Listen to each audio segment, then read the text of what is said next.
본 방송에서 제공하는 투자 정보는 투자 판단에 대한 조언입니다. 방송에서 제공하는 주식의 가치, 가격 상승 및 가격 하락에 대해서는 방송사에서 보장하지 않습니다.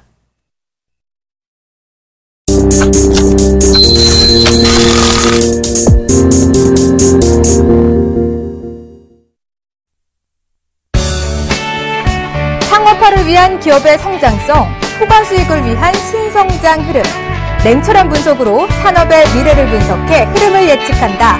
투자의 어둠에서 새로운 해법을 제시할 유일무이 국내 최고의 강의가 지금 시작됩니다.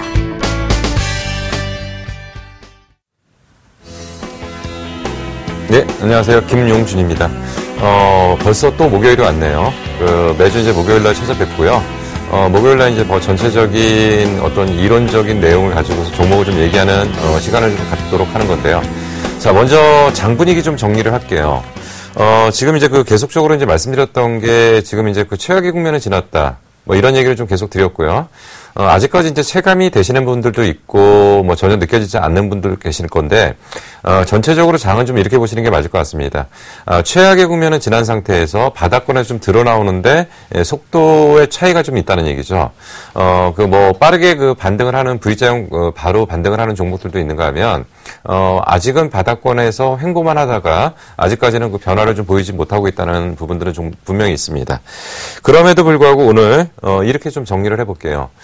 종목별 순환매가 굉장히 빠르게 돌고 있다. 자, 뭐냐면 어제 같은 경우에는 어느 쪽이 움직였냐면 조선주가 움직였고요. 오늘 같은 경우는 건설주가 움직였고요. 그리고 어제는 이제 코스닥 쪽에서는 LED 쪽이 움직였고, 오늘은 게임 관련주들이 움직였죠. 결국 얘들이 좋아서 움직였다라는 표현보다는 그동안 낙폭에 대한 자율 반등이 좀 진행되고 있다는 거고요. 내일은 또 다른 종목군이 또 어디선가 튀어나오면서 뭔가의 이유를 통해서 올라올 겁니다. 근데 그거는 지금 현재 이런 종목들이 추세적으로 상승을 하면서 본시세로 가는 게 아니고요. 보통 바닥권에서는 이런 현상들이 나타납니다. 뭐냐면 소위 말하는 탐색매죠. 툭툭 쳐보는 겁니다. 이쪽 좀 쳐보고 저쪽 좀 쳐보고 저쪽 좀 쳐보고, 그러다가 이제 주도 종목이 형성되는 거고요. 주도 테마군이 형성되는 거고, 그리고 상승을 위한 준비 종목들이 지금 탄생을 하는 거죠. 그럼 우리는 반복된 어떤 매매 습관에서 어떻게 매매를 하느냐라고 거꾸로 놓고 본다면, 그동안 고점에서 많이 빠진 거 우선순위로 과거의 고점을 형성했던 게 지금 많이 빠지니까 좋아 보인다라고 들어가는 경우들이 상당히 많은데, 분명한 건 변곡이 나오고, 그러니까 전체적인 장에 큰 변곡이 나오고 나서는 그 다음에 상승하는 종목은 과거에 움직였던 종목이 아니다라는 얘기가 계속 드렸습니다.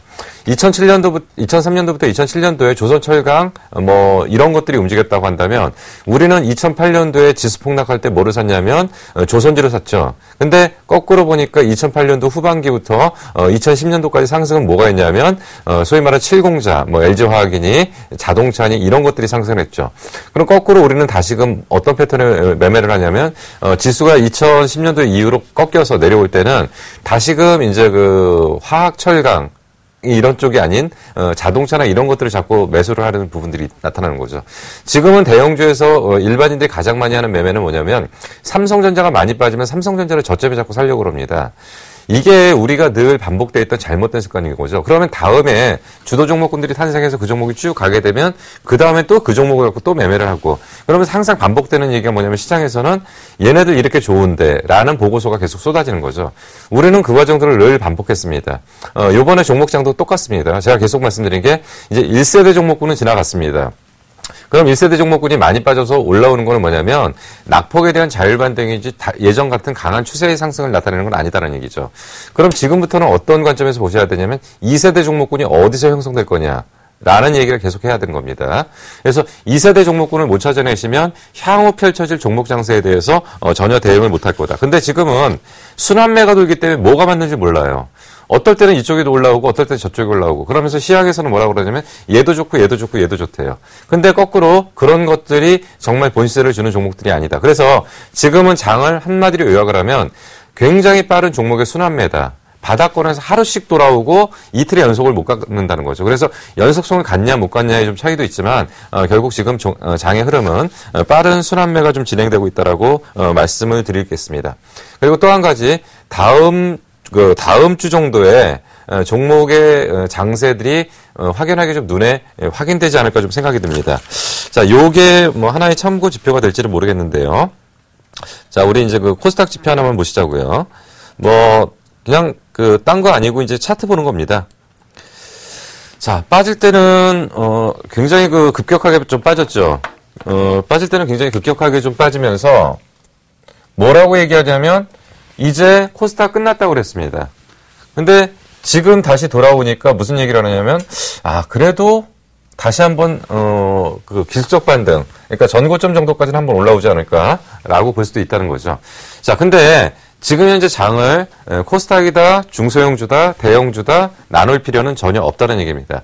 뭐냐면 이제는 종목군이 형성될 때 굳이 대형주에 연연하지 않고 중소에 연연하지 않고 결국 계속적으로 저희가 강조드렸던 것이 뭐죠? 성장주다, 성장주. 자, 근데 요즘 성장주라는 단어를 카피하는 사람들이 너무 많은 것 같아요. 근데 성장주에 대한 뜻을 잘 모르는 것 같습니다. 그래서 제가 여기다가 항상 뭐라고 얘기하냐면 상업화가 전제된 성장주다. 단어 뜻을 월요일날 그러니까 수요일날 이거 수익을 말하다 해서 좀 어느 정도 좀 정리를 해드렸죠. 근데 예를 들어서 매출이 다음 연도에 2배 올라가고 순이익이 30% 올라오고 이런 걸 갖다 성장주라고 얘기하는 거 아니죠. 그리고 또 한 가지가 뭐냐면 단순 테마를 갖고 성장주라고 분류하는 건 굉장히 위험한 겁니다.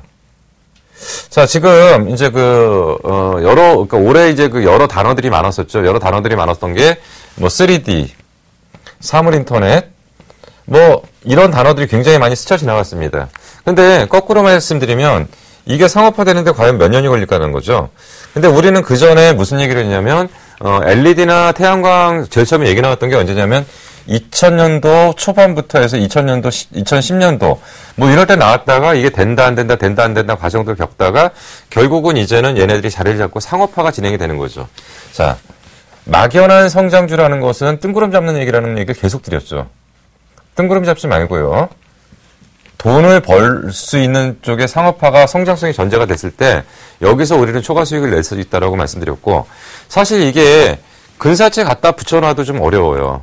뭐 사실 요번 같은 장에는 좀 특수한 장이긴 했지만 뭐 종목들 40%씩 50%씩 빠져버립니다.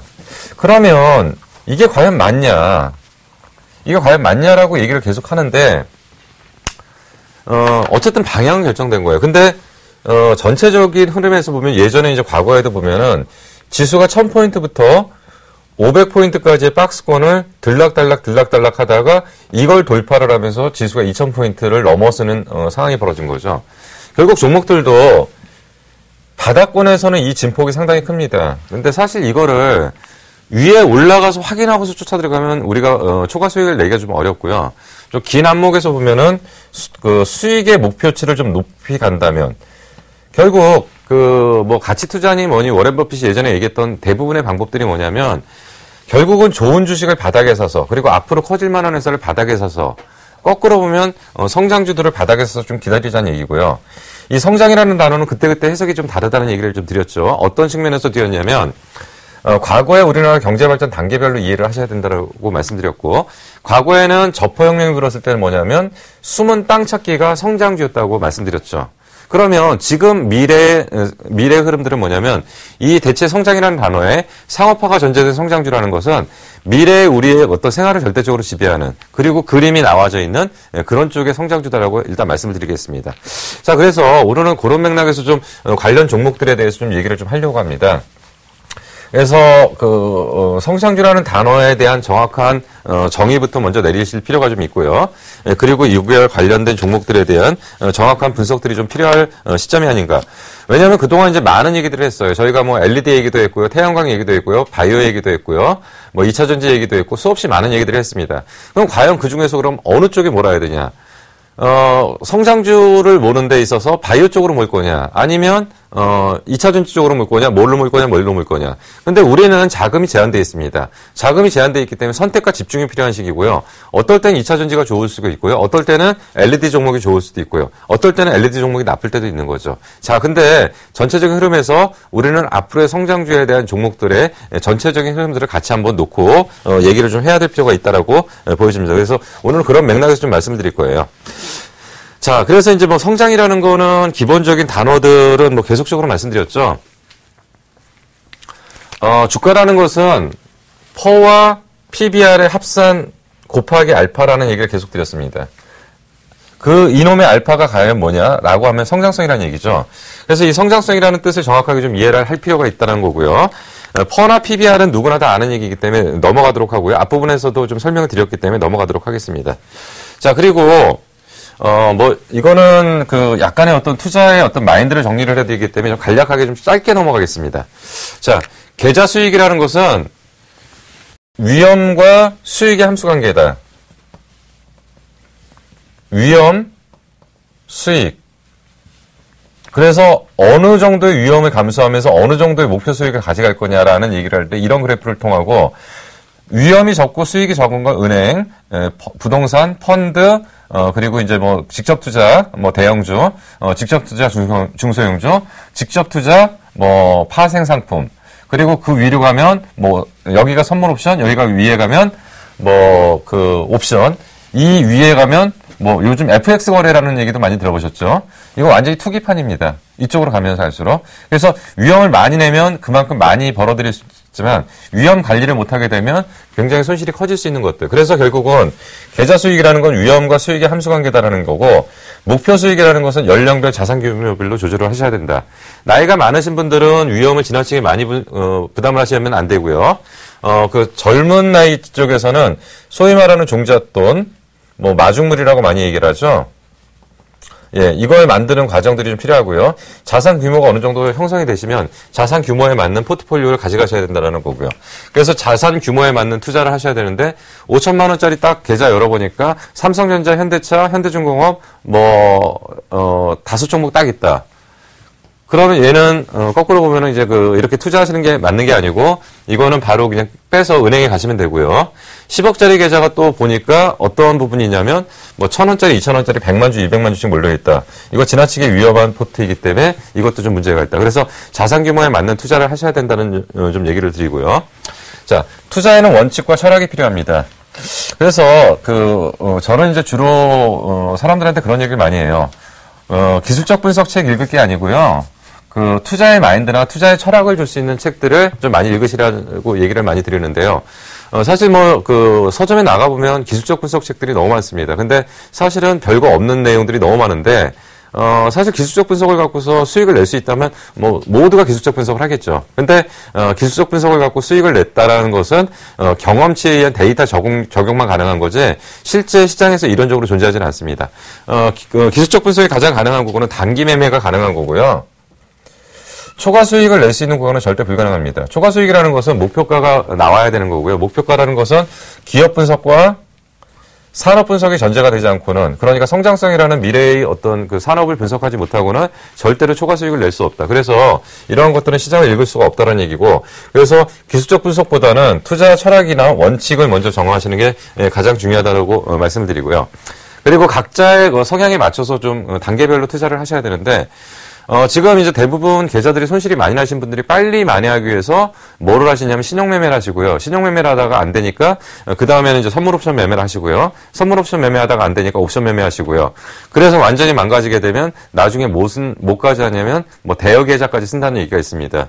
자, 이런 단계로 가는 건 아니고요. 1단계에서 먼저 목표가 나는 종잣돈을 만들어야 된다. 그럼 종잣돈 만드는 전략을 하셔야 돼요. 무조건 아무거나 종목 산다고 해서 되는 게 아니고, 예를 들어서 대형주가 목표 수익이 20%다. 그러면 비중을 50% 싣는다. 그러면 전체 계좌에 기여되는 거는 50 곱하기 20이니까 10%입니다. 전체 계좌에 기여되는 건 10%예요. 그러면 중형주 같은 경우는 목표 수익이 50%다. 근데 계좌에 편입을 30% 한다. 그럼 얘는 15%가 기여가 되는 거예요. 그리고 소형주는 목표 수익이 100%다. 근데 여기서 10%를 했다. 그러면 5%가 기여가 되는 겁니다. 그러면 이 계좌의 전체 목표 수익은 얼마냐면 10%, 15% 해갖고 30%가 되는 거죠. 연간으로. 자, 그러니까 이 대형주와 중소형주와 소형주의 비중을 어떻게 조절할 거냐라는 얘기를 했을 때 나의 목표 수익이 나오는 거죠. 물론 여기다가 100% 할 수도 있습니다. 이거는 젊은 상태에서 종잣돈을 만들어야 되는 논리가 있을 때 이런 포트폴리오로 가는 거죠. 그러니까 나의 몸에 맞는 옷을 입으셔야 된다는 얘기입니다. 그리고 어느 정도 부를 축적하시고 나서는 나중에는 어떤 상태가 되냐면 돈이 나가서 돈을 벌어오게 해야 되죠. 그래서 보통 이제 저희가 자산 형성을 어떻게 하느냐가 중요하다고 말씀을 드리는데 재무제표에서 이렇게 얘기를 합니다. 뭐 BS라고 얘기를 하죠. 자산이 있고요. 부채가 있고 자본이 있죠. 그럼 자산의 구성이 지나치게 그 영업과 관련 안 되는 부동산에 집중되어 있다. 그러면 부동산이 노는 부동산일 경우는 얘는 나가서 돈을 못 벌어와요. 그러면 나의 자산을 계속적으로 증식시켜주는 구조가 안 되기 때문에 비건전한 자산 구조라고 얘기를 합니다. 근데 이게 영업에 직접적으로 관련이 있는 부분들은 얘가 계속 나가서 활동을 하기 때문에 얘가 계속 자산을 늘려주는 구조가 되는 거죠. 그러면 부채는 가만히 있는 상태에서 자본과 자산이 같이 늘어나는 구조에서 건전한 자산 구조를 가져가는 거죠. 그래서 나중에는 결국은 나는 내가 예를 들어서 연봉이 5천이다. 그럼 내 자산 구조라는 것은 펀드도 있고요. 주식 직접 투자도 있고요. 뭐 채권도 있고 여러 가지 있는데 얘가 하여튼 나가서 1년에 5천만 원 벌어오면은 나는 완성이 되는 겁니다. 금융 시스템이. 그래서 우리가 결국 가려고 하는 것은 마지막 단계는 여기에요.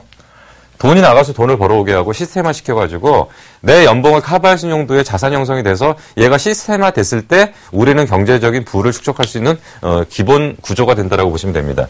그래서 20억이고 30억이 있으신 분들은 결국 20억이고 30억이고 전부 주식 투자를 하는 것이 아니라 여기에 맞는 수익률을 계산을 해서 연평균으로 시스템화 시켜갖고 가는 것이 우리가 가려고 하는 목표라는 거죠. 자, 뭐 하여튼간 이 정도까지 전체적으로 이제 뭐 시장을 바라보는 시각을 좀 말씀을 좀 드리려고 하고요. 자, 제가 말씀드린 성장이라는 얘기는 누누이 강조드렸지만 이제는 뭐 많이 아실 거예요. 자, 성장이라는 것은 어떻게 보면 외로운 게임이에요. 분명히 초과 수익은 나지만 남들이 가지 않는 길을 가는 겁니다. 모든 사람들은 뭐라고 얘기를 하냐면 외국인이 사고 기술적 분석이 되고 차트가 되고 그렇기 때문에 우리는 산다라고 얘기를 합니다. 그러면서 저평가됐다는 얘기를 하고요. 자, 저평가의 대표적인 얘기가 뭐냐면 퍼라는 얘기를 많이 하죠. 퍼 10 미만, PBR 1 미만 이런 얘기 상당히 많이 들어봤습니다. 근데 우리가 퍼 10 미만, PBR 1 미만에서 샀을 때 과연 주식을 통해서 수익을 냈냐? 아니거든요. 왜냐하면 퍼라는 것은 불확실한 내년의 수치가 아직 안 나왔어요. 이거 확정치가 아닙니다. 영업 환경이 좋아서 올해 퍼가 10이었는데 주가는 더 올라갔음에도 불구하고 뭐가 나오냐면 퍼가 떨어지는 경우가 있죠. 이랬을 때 이 산업은 성장한다라고 얘기를 하는 겁니다. 그런데 이렇게 분석을 하려고 그러면 기본적으로 산업 분석이 안 되고서는 불가능하죠. 산업 분석 내에서도 이 회사가 핵심 역량이 있어야지 주가가 올라가기 때문에 이런 부분들이 형성이 되겠죠. 그래서 계속적으로 반복됐던 게 뭐를 얘기를 하냐면 산업 분석이라는 거와 기업 분석이라는 걸 통해서 성장성이라는 단어를 상업화를 통해서 끌어내셔야 된다는 얘기를 계속적으로 드렸습니다. 자, 이 부분이 이해가 안 되시지는 않겠죠. 그러면 PBR 1 미만. 요즘 애널리스트들 나와갖고 맨날 떠드는 소리가 뭐예요? 지금 PBR 1 미만이기 때문에 절대 저평가 구간이 있기 때문에 사시면 됩니다. 야, PBR 1 미만 좋습니다. 뭐 PBR 0.8 나왔다고 치시자고요. 근데 올해 영업이 이 회사가 지금 시가총액이 1,000억인데 올해 영업으로 500억 까먹었어요. 그러면 이 회사의 자산 가치가 확 줄어들겠죠. 그럼 내년에는 뭐가 되냐면 PBR 1 미만이 아니라 PBR 1 이상으로 올라가 버리는 겁니다. 그렇기 때문에 PBR이라는 것은 단순하게 자산 가치로만 분석하는 것이 아니라 영업 가치가 존재했을 때 최소한 이 회사가 이익을 내고 있을 때 PBR 1 미만이 저평가라고 얘기를 하는 거지 이 회사가 적자를 내고 있는 상태에서 PBR 1 미만을 저평가됐다고 얘기할 수는 없는 겁니다. 그래서 이런 것들이 결국은 이 과거의 회계 데이터, 과거의 차트, 과거의 어떤 지표들, 오늘 외국인이 샀다 팔았다, 기관이 샀다 팔았다 아무 의미 없습니다. 왜냐하면 물은 위에서 아래로 흐르는 거거든요. 그렇기 때문에 물이 결국 위에서 아래로 흘러가는 게 확실하다고 한다면 누가 사도 삽니다. 다만 시간의 조절은 있다는 얘기죠. 그래서 우리는 기본적으로 기업 분석과 산업 분석을 통해서 시간이라는 걸 세 가지를 묶어서 투자를 해야지 우리는 투자를 해서 이길 수가 있다는 얘기입니다. 그게 안 됐을 때는 맨날 똑같은 얘기예요. 어떨 때는 벌어요. 어떨 때는 벌면서 벌었다고 얘기를 하십니다. 그리고 나서 손해를 보시면 얘기를 안 해요. 왜냐하면 벌었던 근거가 없었거든요. 어쩌다가 그 장이 좋아서 좀 번 거예요. 근데 그걸 갖고 마치 계속적으로 벌어낼 것처럼. 그래서 대형주 차트 맹신하고 있는 사람들 너무 많습니다. 그래서 저는 차트라는 건 후행성이고 절대로 절대적인 기준이 아니고 저는 항상 뭐라고 얘기하냐면 보조지표라고 얘기합니다. 자, 이 보조지표를 가지고서 이걸 갖다가 그 절대적인 어떤 우리 수익의 어떤 기준치를 삼는다는 거. 사실 이런 얘기를 아시는 분들이 있을지 모르는데 우리가 기술적 분석을 할 때 대표적으로 얘기하는 엘리어트 파동이론이라는 얘기를 상당히 많이 합니다. 근데 엘리어트 파동이론을 만들어낸 게 사실은 1930년대 우체부가 만들어낸 거예요. 근데 우리는 1930년대에 만들어낸 우체부의 이론을 갖고 아직까지도 절대적인 지표로 사용을 하고 있거든요. 그리고 이게 말이 되는 얘기냐고요. 그래서 뭔가 차트라는 것들도 좀 기법이 좀 강화될 필요가 좀 있는 거고 좀 새로운 얘기들이 좀 돼야 될 겁니다. 자, 오늘 무슨 얘기를 하려고 그러냐면 성장성이라는 단어를 좀 얘기를 하려고 그러는 거고 성장성이라는 건 이제 산업의 어떤 얘기들을 좀 하려고 하는 겁니다. 그래서 제가 말씀드리는 몇 가지 성장성에서 최근에 했던 얘기들을 갖고 다시 한번 정리를 하는 겁니다. 뭐 LED가 성장성이 있다라고 얘기를 했고요. OLED가 성장성이 있다라고 얘기를 했고 태양광이 성장성이 있다라고 했고 2차 전지가 성장성이 있다라고 했고 바이오 헬스케어가 성장성이 있다라고 했습니다. 그럼 오늘은 요거에 관련된 종목의 움직임들을 같이 간략하게 좀 점검을 하려고 그러는데 자, 키워드를 이해를 하셔야 돼요. 뭐냐면 얘가 올라가기 위해서는 뭐가 돼야 된다. 뭐가 전제가 돼야 된다. 자, 이따가 뒷부분에서 얘기를 하겠다면, 태양광은, 다 좋은데 생산 원가가 비싸다는 얘기를 많이 했습니다. 그래서, 그리드 패러티가 돼야지, 태양광의 시장이 확대되는 시점이다. 라는 얘기를 좀 드렸죠. 자, 그럼 우선, LED는 뭐냐면, LED는 우선적으로 보면 백열등 판매 금지 조치, 형광등 판매 금지 조치 이거를 통해서 기업들의 어떤 실적이 좋아지고 있다. 자, 그럼 LED는 지금 최근에 실적이 나오는 이유 중에 하나가 뭐냐면 IT 쪽이라는 쪽하고 조명 쪽이라는 얘기를 했고요. 조명 쪽은 두 가지로 나눈다고 말씀드렸습니다. 일단 그냥 가정용 조명 쪽이 있고요. 또 뭐가 있냐면 자동차용 조명 쪽이 있다라고 말씀드렸습니다. 자, 요거를 굳이 구분을 하는 거는 자동차용 조명은 일반적인 조명에서 한 단계 더 거쳐야 되는 자동차 부품화시키는 과정들이 있기 때문에 분리를 한다. 근데 전체적으로 LED 쪽 관련 종목들을 분석을 해보니까 IT 쪽은 아직까지 실적이 안 올라오고 있다. 근데 IT 쪽을 보니까 뭐냐면 얘네들은 IT 쪽은 지금 보니까 뭐냐면 TV 아니면 모니터 아니면 노트북 요런 것들과 관련된 쪽이기 때문에 요런 쪽은 가장 여기서 이제 크게 차지하는 게 이제 사실 TV인데 TV가 지금 PDP 그러니까 이제 얼마 전에 이제 삼성 SDI가 PDP 라인을 완전히 걷어들였다고 했는데 CRT로 시작해서 PDP로 시작해서 LCD 지금 OLED 그리고 요 OLED 전 단계에서 LED. LED는 LCD하고 다른 게 이제 칩 사용 자체가 발광 쪽이 다르다는 얘기를 했죠. 자, 그러면 우리가 보셨을 때 CRT 없어지고 PDP 나왔다고 해서 TV에 바로 교체하시나요? PDP에서 LCD로 갔다고 바로 교체하는 것도 아니고 LCD에서 LED로 갔다고 해서 바로 교체하는 게 아니죠. 원래 우리가 이제 흑백 TV에서 칼라 TV로 넘어올 때는 교체 주기가 빨렸지만 이제는 그런 주기가 아니라는 거죠. 그러니까 얘가 나온다고 얘네들이 계속적으로 바꾸는 거 아니다. 그렇기 때문에 TV 교체 주기는 최소한 우리가 IT 쪽의 교체 주기, 핸드폰이나 이런 것들은 2년 주기의 교체 주기라고 한다면 얘네들은 최소한 7에서 8년 정도의 교체 주기를 갖고 있다. 그렇기 때문에 그러니까 PDP를 쓰던 사람들이 LCD로 안 넘어오고 LED로 바로 넘어갈 수도 있다는 얘기죠. 자, 그러면 이제 LED는 IT 쪽에서는 아직까지는 시장이 그렇게 본격적으로 커지는 건 아니다. 그렇다고 한다면 집중할 건 조명 쪽이다. 그래서 조명 쪽에서는 이러이러한 것들인데 여기에 결정타를 준 것이 뭐냐면 백열등과 형광등 판매 금지 조치다. 그래서 얘네들이 앞으로는 백열등이고 형광등이고 다 없어진다고 가정하고 이것의 조명을 상당 부분을 LED가 대체를 할 거다. 이래서 LED 시장은 올해도 커지고 내년에도 커지고 그 다음에도 커진다. 그렇기 때문에 관련 기업들의 실적은 계속적으로 좋아진다. 이거는 우리나라만의 문제가 아니고 전 세계적으로 공통적으로 나타나는 현상들이다. 라는 내용들을 좀 정리를 하면서 관련 기업들의 주가 움직임들을 좀 같이 한번 보도록 하겠습니다. LED 쪽에서 이제 계속적으로 말씀드렸던 게 그럼 LED 쪽에서 그럼 관련 종목 쪽에 어느 쪽을 투자를 해야 되냐. 당장은 IT 쪽이 아니라 조명 쪽이라고 얘기를 드렸죠. 그래서 최근에 이제 여기저기 방송에서 말씀드렸던 게 뭐냐면 그래도 서울 반도체가 제일 낫습니다라고 말씀드렸죠. 왜냐하면 서울 반도체가 지금 최근에 이제 그 주가 하방은 잡았고요. 사실 우리가 여기서 저희가 이제 계속적으로 말씀드렸던 게 서울 반도체 5만 원, 상장일의 최고가 5만 700원이었죠. 자, 5만 700원에서 무슨 얘기를 드렸냐면 결코 서울 반도체가 지금 싼 게 아닙니다. 안 쌉니다, 주가가. 작년에 한 1,000억 정도 했어요.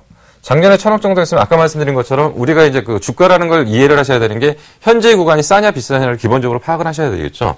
그러면 작년에 1,000억을 했으면 이 회사의 시가총액은 얼마가 나와야 되냐면 퍼 10을 적용하면 1조 정도 나오는 게 맞죠. 자, 그러면 서울 반도체가 1조냐라고 한다면 한 3조 정도 되죠. 그러면 상당한 프리미엄이 형성돼 있다고 보는 거죠. 근데 이 프리미엄은 뭐 때문에 줄 수 있냐면 시장의 확대를 전제로 하는 겁니다. 자, 제가 뭐라고 말씀드렸냐면 요만한 시장이 이만해지고 이만해질 수 있는 시장이 좋다. 그러면 LED 조명 쪽이 가능하냐라고 한다면 저는 이거는 가능하다고 얘기를 합니다. 근데 전 세계 인구가 70억인가요? 예. 근데 우리가 지금 그 핸드폰 보급대 수가 몇 대죠? 거의 꽤 되거든요. 그러면 예를 들어서 1년에 스마트폰이 10억만 대 팔린다. 그럼 내년에 20억만 대 팔린다. 아니라고 얘기를 하는 거거든요. 그러니까 이런 시장은 어느 정도 시장의 성장의 한계가 노출된 거고 이런 시장은 성장의 가속도가 붙는 시점이고요. 그렇다고 한다면 당연히 이쪽 시장을 투자할 거냐 저쪽 시장을 투자할 거냐에서는 당연히 이쪽보다는 이쪽이 낫다는 얘기죠. 그리고 얘네들은 고평가가 돼 있음에도 불구하고 프리미엄을 줘가면서까지 끌어올리는 과정이라는 거죠. 그래서 항상 이런 주식들은 고퍼에 사서 저퍼에 판다. 무슨 얘기인지 좀 이해가 안 되실 겁니다. 현재 상태에서 고퍼인데 주가는 계속 올라가요. 근데 시장은 무지무지 커져버립니다. 올해 1조 정도로 형성했던 시장이 내년에 2조가 돼요. 그리고 4조가 되고요. 8조가 돼요. 그러면 얘네들이 주가가 2배 올라왔는데 시장은 8배가 커졌습니다. 그럼 이게 고포가 아니라 저포가 돼버리는 거죠. 거꾸로. 그래서 항상 성장 산업에 대해서는 고포에 사서 저포에 판다는 얘기를 많이 하거든요. 지금 분명히 서울 반도체 고포예요. 고포임에도 불구하고 계속적으로 맞다라는 얘기를 하는 게 자, 그럼 2분기에는 좀 실적이 안 좋았다. 이런 성장주에서 실적의 일시적인 흔들림은 있을 수 있어요. 왜냐하면 정책적인 방향이나 이런 거에 따라서 좀 흔들릴 수 있습니다. 그러면 3분기, 4분기 좋아질 거냐라고 한다면 좋아진다라고 일단 보는 거고요. 그렇다면 다시금 고점 배팅 한번 있을 거라는 거죠. 이게 뭐 바로 가지는 않겠지만 상당한 기간 동안에 이렇게 형성을 하면서 얘네들은 또 올라가고 하는 과정들이 반복해 나타날 거예요. 여기서는 안 좋아 보여요. 자, 우리 차트 밀어놓고 한번 볼까요? 이제 이게 제 설명이 빠른 건데, 차트가 얼마나 그 맹점을 많이 갖고 있냐면, 예, 이게 안 밀리네요. 예. 이렇게 차트를 이렇게 놓고 보면, 이걸 매수를 해야 되나요, 말아야 되나요? 여기서는 보니까 더 빠질 것 같기도 하고요. 뭐 특히나 이런 점 같은 데도 차트를 갖다 밀어놓고 보면 계속 한번 갖다 밀어놓겠습니다. 이렇게 보면 이거는 올라간다라고 얘기 못하겠죠. 기술적 분석하는 사람들은요. 근데 지나고 보니까 거기가 저점이에요. 근데 이제 지나고 노니까 뭐라고 하냐면 차트 좋대요. 아니 여기서는 나쁘다며요. 여기서는 나쁘다는데 올라왔는데 왜 얘가 좋아요? 이게 문제인 겁니다. 지금 우리가 기술적 분석을 하는 사람들이. 이거는 무슨 그 맨날 보고서 쫓아다니는 것도 아니고 그러면 그 저점에 팔고 고점에 사고 저점에 팔고 고점에 사고 계속 하다 보면 이거 뭐 2% 손절매 기준? 그러다 보면 계좌 그냥 끝납니다. 그래서 계속 얘기를 하는 게 뭐냐면 기업 분석, 산업 분석이 안 된 애들이 기술적 분석만 갖고 접근하는 게 굉장히 위험한 발상이라는 거죠. 그래서 이런 식의 어떤 매매들은 근데 오히려 이제 그 너무 이제 기업 분석을 하다 보면 이제 너무 한쪽에 치우다 보면 그 매매를 못 할 수도 있어요. 구간별로. 그래서 이제 위험 관리를 조금 하는 구간에서는 좀 약해질 수는 있는데, 뭐 큰 맥락에서는 대세에 지장이 없기 때문에 바닥권에서는 그런 부분을 무시하고 넘어갈 수도 있다라고 보는 거고, 바닥권의 진폭이 좀 클 수가 있어요. 근데 어쨌든 간에 성장하는 쪽으로 가야 된다는 거고. 자, 그래서 이제 LED 종목에서 이제 대표격으로 지금 보실 수 있는 게 이제 뭐냐면, 서울반도체 쪽은 뭐라고 말씀드렸냐면, 조명 쪽이라고 말씀드렸죠. 자, 지금 제가 말씀드린 게, LED 전체적인 밸류체인 안에서 소재 쪽이 있고요. 뭐 EPI 칩이 있고요. 그리고 이제 조명 쪽이 있고 IT 쪽이 있다고 말씀드렸죠. 자, 그래서 조명 쪽에서 보면은, 서울반도체, 그리고 또 금호전기 정도가 괜찮다고 말씀드렸는데, 금호전기는 뭐 때문에 문제라고 말씀드렸냐면, 자, 금호전기가 사실은 매력적이에요. 주가가 굉장히 매력적인데, 주가가 못 가는 하나의 이유가 있습니다. 자회사 쪽에 더 니즈라는 회사가 하나 있는데, 예, 더 니즈라는 회사가 있는데, 얘네들이 지금 사실은 관리 상태예요. 그러니까 비상장 업체인데 관리 상태입니다. 그래서 이 워크아웃 상태에서 얘네들한테 사실 금호전기가 계속적으로 이익이 나거나 하는 부분에 자금 지원을 해야 돼요. 근데 이 부분만 해결되면, 사실은 서울반도체나 이런 거는 오픈된 내용들이고, 어느 정도 이제 시장에서 이제 알려진 내용들인데, 사실은 금호전기가 더 니즈라는 부분만 해결을 한다면 주가가 굉장히 탄력적으로 움직일 수 있는 요소를 갖고 있어요. 조명 쪽에서 특히나 얘네들, 이제 그 금호전기가 사실은 이게 금호가 금호 맞습니다.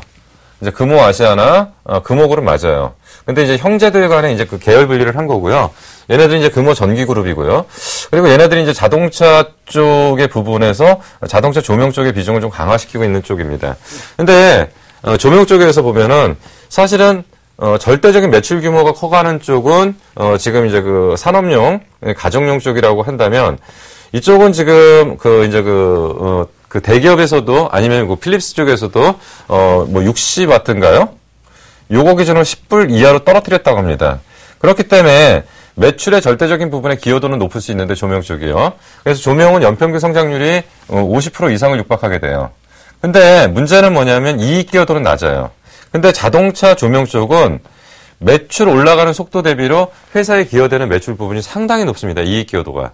그래서 지금은 돈은 많이 되는 쪽은 사실 자동차 부품 쪽의 조명 쪽이라고 보시면 되고요.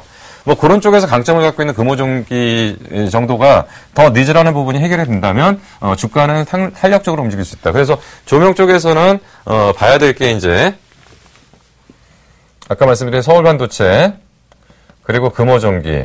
뭐 금호전기 아래 뭐 자회사들이 몇 개 있어요. 역시 LED 쪽을 하는 쪽이요. 그리고 이제 IT 쪽이 이제 있다고 말씀드렸는데, 뭐 IT 쪽의 대표 주자는 지금 이제 뭐니 해도 결국은 이제 이쪽이죠.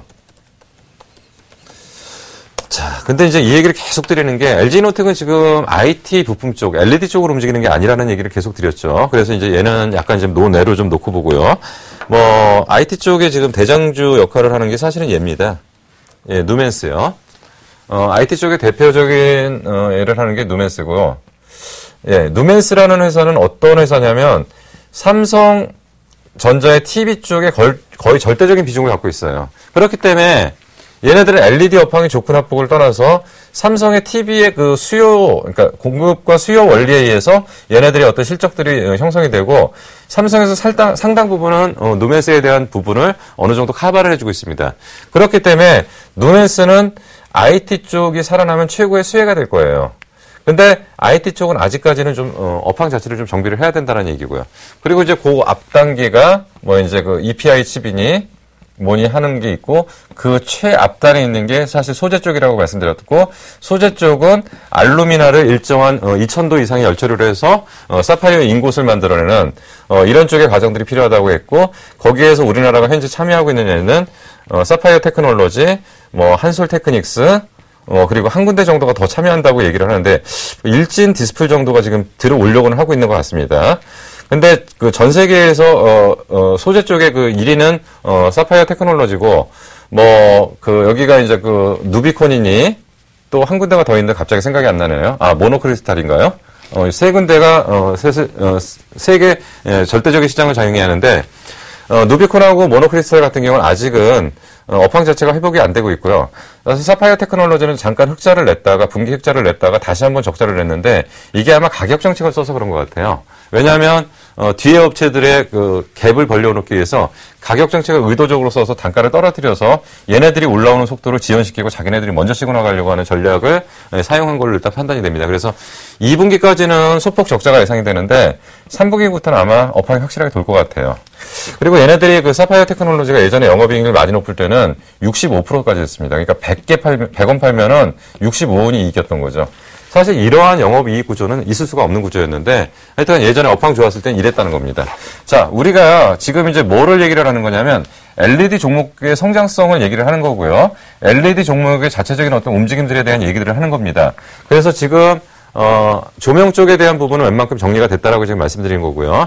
IT 쪽에 대한 종목들은 아직 투자 시기를 좀 고민을 좀 해야 될 거라고 말씀드린 거고, 그리고 사파이어 테크놀로지라는 소재 쪽에 대한 부분은 매수 타이밍을 좀 잡아야 될 때가 됐다라는 얘기를 하는 거죠. 그래서 어쨌든 실적 나오고 나면은 그 다음부터는 주가가 우상향할 가능성이 상당히 크다. 자, 다시 한번 들어가 보죠. 자, LED가 뭐라고 얘기했냐면 지금 백열등하고 형광등. 근데 지금 시장 규모로 봤을 때 백열등의 규모와 형광등의 규모는 어마어마한 차이가 있는 거죠. 사실 백열등은 이제 거의 이제 쓰는 데가 없어요. 거의 쓰는 데가 없는데도 불구하고 2014년도 초에 백열등 판매 금지 조치가 전 세계적으로 나타나면서 아직까지 백열등 판매 금지 조치에 대한 실질적인 효과들이 안 나타났어요. 근데 효과가 나타나기 시작하는 게 지금 3분기 이후부터랍니다. 왜냐하면 백열등에 대한 마지막 재고 처리를 하는 과정에서 이거를 처리하면서 나타나는 현상들이 LED 조명업체에 실적으로 연결되는 거죠. 자, 근데 형광등이나 백열등이나 문제는 뭐냐면 환경이라는 문제가 있습니다. 그래서 형광등도 판매 금지 조치가 확정돼 있습니다. 다만 이제 시기가 아직 조금 남았다는 것 뿐인데요. 그럼 얘 없어지는 거하고는 비교가 안 되게 얘가 만약에 시작된다면, 그렇다면 이 시장 규모는 하늘과 땅 차이겠죠. 어마어마하겠죠. 그래서 이제 사실은 어떻게 보면 이제 빙산의 일각입니다. 그리고 사실 지금 LED 보급률이 전 세계적으로 봤을 때 뭐 얼마나 되는지 저도 정확하게 이제 최근 데이터를 못 봐서긴 한데 하여튼 15%를 넘기지는 못했을 거예요. 그렇다고 한다면 이 시장은 이제 어떻게 보시면 되냐면 한 6분의 1? 6분의 1, 7분의 1 정도만 열렸다고 보시면 되는 거죠. 그러면 이제 앞으로 이제 7개가 더 열릴 거고, 그리고 이제 교체 주기까지 들어가게 된다면, 물론 이제 교체 주기는 좀 어려워요. 왜냐면 LED는 워낙 이제 기간이 좀 기니까. 그래서 보통 이제 한 4만 시간씩 쓰는 거니까요. 교체 주기의 텀은 좀 긴다고 보시면 되는데, 어쨌든 간에 이런 LED의 어떤 변화들. 그래서 LED는 지금 백열등, 형광등 판매 금지 조치를 통해서 향후 시장은 폭발적으로 개화할 가능성이 있다. 그렇기 때문에 지금 현재의 상황들을 놓고 보면 지금 종목들은 2015년도를 대비한 바닥 다지는 작업 정도로 보시면 되고, 그리고 계속적으로 말씀드렸던 게 2015년도는 LED 업체들이 살아남은 업체들의 잔치가 시작된다라는 표현을 계속적으로 쓰고 있죠. 왜냐하면 이것도 이제 일정한 치킨 게임은 좀 진행됐고요. 그리고 이제 살아남을 때하고 죽을 때들은 대부분 좀 정리가 됐다라고 일단 볼 수가 있습니다. 자, 오늘 시간이 다 안 될 것 같아갖고 다는 못할 것 같아요. 오늘 이 내용들을 다는 못할 것 같고 요 OLED는 나중에 한번 시간을 별도로 뽑아서 다시를 한번 하고 태양광 정도 한번 다시 할게요. 오늘. 예. 태양광은 계속적으로 말씀드린 게 그리드 패러티라는 얘기를 계속 합니다. 이게 자료 화면이 있을지 모르겠는데 한번 보면서 한번 갈게요. 예. 이제 어떻게 보시면 되냐면, 예. 그냥 이렇게 설명을 드리겠습니다. 화석 연료 발전 단가. 그러니까 우리가 지금 보통 화석이라고 하는 것은 뭐 석탄, 석유. 그래서 이제 그런 얘기를 많이 하죠. 그러니까 석탄이 킬로와트당 얼마 정도를 지불한다. 그래서 가장 싼 게 뭐냐면 원자력이라고 얘기를 했고요. 원자력이 보통 1킬로와트 정도를 하는데 뭐 예를 들어서 한 60원에 플러스 위험 부담을 총해서 한 80원, 90원 정도로 한다. 그럼 그 다음 단계가 이제 풍력이 한 100원 미만에서 생산 원가가 된다. 그러니까 결국은 킬로와트당 생산 원가가 얼마냐는 얘기를 하는 건데 석탄, 석유에 대한 생산 원가는 그 시간이 지나면 지날수록 가격이 올라가게 돼요. 왜냐하면 자꾸 이제 그 양이 줄어들기 때문에 이거에 대한 발전 비용이 올라가게 되는 거고요. 태양광이라는 것은 시간이 그 사용 규모가 커지면 커질수록 결국 발전 단가가 떨어진다는 거죠. 자, 이 떨어지는 이유 중에 하나가 뭐냐면 결국 이제 폴리실리콘 가격이라는 얘기를 해야 되죠. 폴리실리콘이 비쌌을 때 70불까지 갔었잖아요. 근데 지금 20불까지 됐으니까 최소한 폴리실리콘 투입하는 게 3분의 1 정도로 원가가 줄어들었다는 거고요. 그리고 이제 그 생산을 많이 하다 보면 규모의 경제라는 게 발생을 할 거고요. 이렇게 돼서 이제 이 태양광에 대한 발전 단가들이 계속적으로 떨어진다. 그래서 화석 연료 발전 단가와 태양광 연료 발전 단가가 정확하게 일치하는 이 자리, 여기를 갖다가 그리드 패러티라고 하는 겁니다. 그래서 이 시기가 넘어가면 거꾸로 어떤 현상이 벌어지냐면 이제는 태양광의 발전 단가는 떨어지기 때문에 오히려 여기가 더 경제적인 구간이 되는 거고요. 그리고 이제 그 화석 연료 발전 쪽은 비경제적 구간으로 들어와서 이 시기를 넘어가면서부터는 굳이 화석 연료를 통해서 에너지를 끌어내야 될 이유가 전혀 없는 거죠. 이걸 갖다가 기준선을 언제로 잡냐? 2015년도 정도로 잡는데 이거는 나라마다 좀 차이가 있어요. 나라마다 차이가 있고 사실은 우리나라 같은 경우에는 그 신재생 에너지 쪽에 대한 투자가 좀 적기 때문에 그 많이 안 됐다고 하는데 지금 중국이 연간으로 태양광을 10기가와트 정도 하겠다라는 얘기를 계속하죠. 근데 사실 우리나라는 여지껏 해놨던 게 사실은 500메가와트도 안 되는, 그러니까 1기가와트 전체 누정량 자체가 1기가와트가 안 되는 겁니다. 지금 누정량 자체가 그러니까 0.5기가와트 정도가 된다고 보시면 돼요. 자, 그러니까 이제 당연히 얘네들하고 우리하고는 발전 단가나 이런 것들이 좀 달라지겠죠. 그래서 요거에 대한 도달 시기는 서로 다르고 가정용과 산업용이 다를 거고요. 그리고 나라별로 차이가 있다. 근데 대체로 보니까 2015년도부터는 경제적인 타당성 등이 나타난다. 그럼 자, 그리드 패러티가 어떤 의미를 갖냐? 사실은 이게 시작이라는 겁니다. 태양광에. 태양광이 이때부터는 경제성이 확인돼서 사실 지금 태양광을 지금 못하고 있는 가장 큰 게 뭐냐면 킬로와트당 발전 단가가 너무 비싸다는 게 가장 문제였던 거죠. 근데 이것이 지금 서서히 해결되고 있고요. 그러면서 이제 그 태양광은 지금 1세대를 지났습니다. 1세대는 뭐냐면 소재 쪽에 핵심 몇몇 업체들만 살아남는 과정들이고 지금 중간 단계에서 치킨 게임이 진행되면서 죽을 때도 좀 죽었어요. 그리고 나서 이제는 살아남은 업체 중에서 자체적인 경쟁력을 가지면서 이제 치고 나올 업체들이 결정되는 겁니다. 그래서 이 단어가 태양광을 분석하는 데는 가장 중요한 단어라고 보시면 돼요. 이 그리드 패러티라는 게. 그래서 단위 원가당 어느 쪽에 그 발전 단가가 세냐 나쁘냐라는 얘기를 좀 합니다. 자, 그래서 이제 그 태양광 쪽을 지금 보는데 그럼 우리는 늘 얘기하는 게 이제 그 태양광 하면 뭐를 먼저 보냐면 OCI부터 보시잖아요. 근데 OCI 같은 경우는 지금 현재 주가 움직임은 그렇게 좋지는 않습니다. 지금 이제 잠깐만요. 지금 이제 그 태양광 업체들은 이제 그 주로 이제 그 어떠한 업체들로 좀 나눠서 볼 수 있냐면 그 태양광도 똑같습니다. 밸류체인을 좀 이해를 하셔야 되는 게요.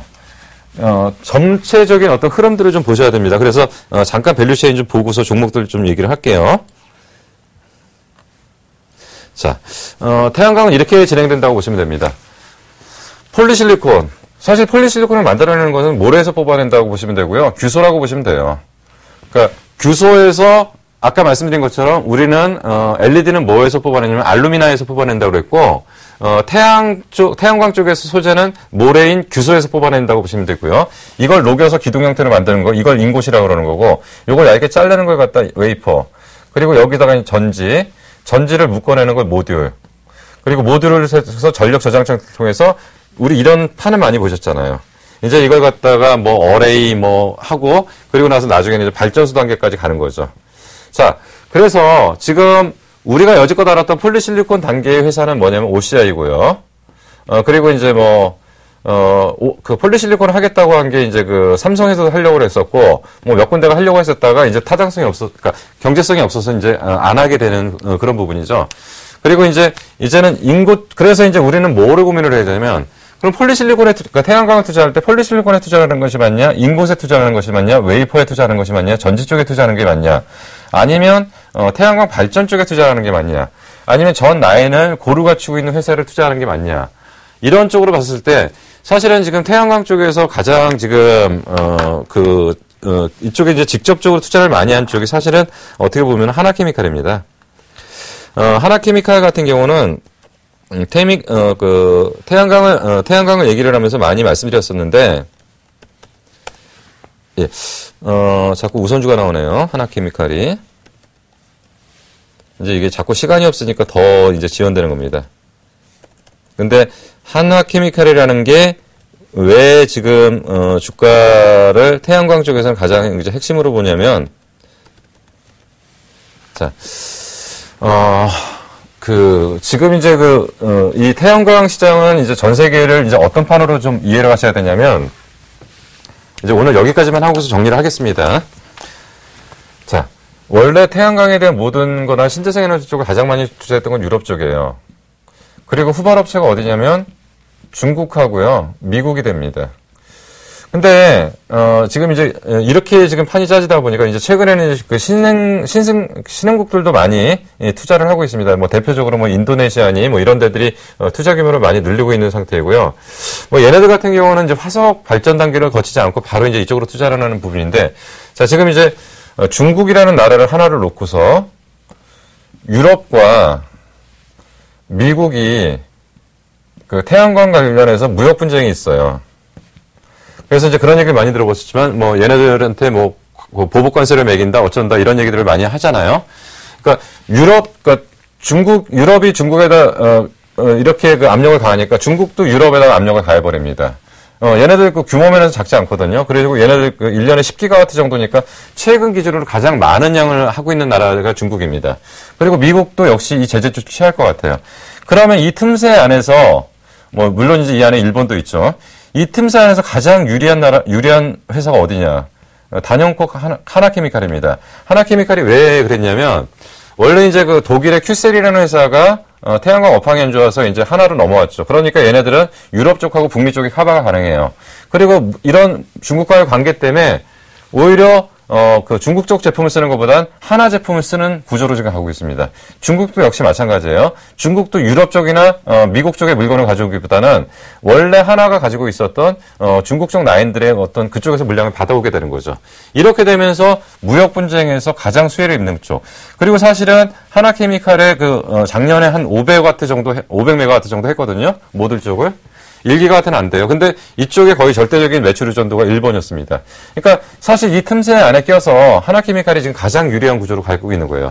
단지 이제 하나케미칼이 2분기에 실적이 안 나왔던 가장 큰 이유가 뭐냐면 중국이 올해 태양광 쪽에 투자기로 예정돼 있던 규모가 10기가와트 정도 됐습니다. 10기가와트 이상이에요. 근데 1분기, 2분기 합쳐가지고 2기가와트가 나오질 않았어요. 그래서 아마 조만간 미국 쪽에서 이제 아마 중국 쪽으로 또 한번 태양광에 대한 압력이 좀 가해질 가능성이 있는데, 이 압력이 가해질 때를 대비해서 중국에서 아마 태양광 부양책이 나올 가능성이 굉장히 크고요. 상반기에 집행 안 했던 태양광 관련 쪽에 대한 것들이 쏟아져 나올 가능성이 상당히 큽니다. 그래서 그 자국의 산업을 보호하기 위해서 중국 쪽에서는 지금 카드를 하나 준비하고 있다라고 일단 볼 수가 있고요. 그런 틈새에서 가장 유리한 어떤 자리를 점하고 있는 것이 하나케미칼이다. 지금 OCI가 대세가 아니고요. 거꾸로 보면 하나케미칼이 대세가 될 가능성이 상당히 크다라고 일단 볼 수가 있습니다. 자, 오늘 사실 이제 어디까지 다 설명을 드리려고 했었냐면, LED, OLED, 태양광, 2차전지, 바이오 헬스케어까지 관련 종목들을 두루두루 훑어가면서 왜 성장주들을 어떻게 투자를 해야 되는지, 그리고 어떤 관점에서 중장기적으로 접근을 해야 되는지를 얘기를 하려고 했는데, 사실은 오늘 2개밖에 못했어요. LED하고 태양광도, 사실 태양광도 이제 많은 시간을 할애를 못했습니다. 그래서 가능하다면 나중에 한번 기회는 좀 잡아보겠는데, 다음 시간에 바로 진행하지 못할 겁니다. 다음 시간에 바로 진행하지 못할 거고, 다음 시간에는 또 다른 주제를 갖고 좀 진행을 해야 될 내용들이 있기 때문에, 그래서 오늘은 좀 아쉽긴 한데 일단 요 정도에서 좀 얘기를 압축을 해보도록 하고요. 자, 하여튼간 제가 말씀드렸던 성장주, 그리고 상업화가 전제된 성장주에 대한 단어를 정확하게 이해하시고요. 그리고 이쪽은 상당히 목표 수익을 높게 갖고 초과 수익을 가져가는 구조로 보시면 될 것 같습니다. 자, 하여튼간 제가 오늘 준비한 수는 여기까지고요. 지금까지 시청해 주셔서 감사하고요. 저는 다음 이 시간에 다시 찾아뵙도록 하겠습니다. 감사합니다.